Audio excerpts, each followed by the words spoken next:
Selamünaleyküm. Akalar, ukalar, tuzumizlar. Bugun mana 30 noyabr ekan, 2024-yil. Qishga kirib ketyapmiz. Shunda ma Suzag'ayli hukumatı Qizil mehnat ko'chasida shunday uy bor ekan mana. Bu uyda mana uy buzilib, o'zidan nurab, eskirib. Действительно, вообще условия ham yo'q ekan, sharoit ham yo'q ekan. Akalar, mana shu uyda nima aytdi? 1,5 ta komnatada 3 ta semya yashayapti ekan.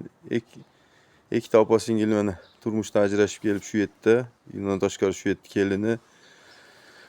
Shunda aytganda 3 ta oila shu mana nimada. Ya akalar shuni ko'rib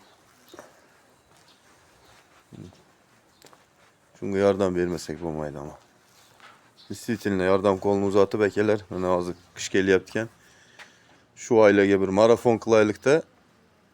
Erta bahor shu oilaga bir xudo xolasa bir harakat qilaylik akalar. Действительно 3 ta oila kichkina 1,5 ta komnatada. Mayda bolalarim man.